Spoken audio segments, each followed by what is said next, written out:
And this is exactly the problem. Soccer fitness is not literally just running. It's a very specific kind of running. Soccer fitness is intermittent, high-intensity running and sprinting, and it's rarely in straight lines.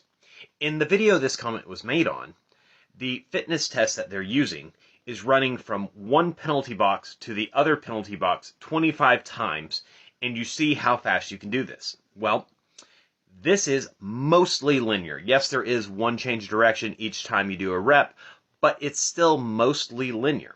And also, since the record holder of this took over 3 minutes to do so, they're not doing high intensity intermittent running. They're doing moderate intensity continuous running. This is not the type of running that you actually would do in soccer. Therefore, it is not a valid fitness test for soccer fitness. So how do we train for soccer fitness? Well, we have to replicate the type of running you would actually do in a game. And the very best way to do this is to play more soccer. Specificity. It's always the most important tool. But we can also do this even better. We can put restrictions on the game to make it to where you have less rest time in between plays, and you have to play more frequently with more high-intensity running. So smaller-sided games.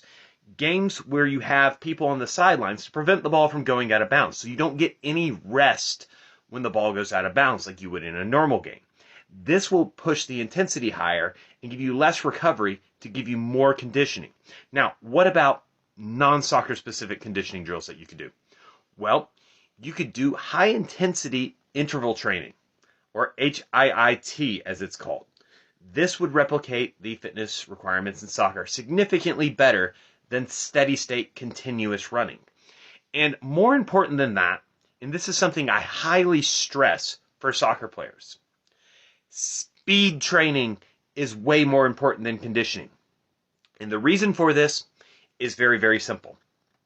If you are faster, you can be more efficient in a game, and you can use more low intensity for you relative to your opposition and conserve energy. So for example, if you can run 25 miles per hour and your opponent can only run 21 miles per hour, well, when you're sprinting at the same speeds, you're conserving energy compared to your opponent because you're using a lower percentage of your top speed than they are, which means you can probably do more high-intensity runs than they can in a game. So prioritize speed and power training, then speed and power endurance, not continuous running.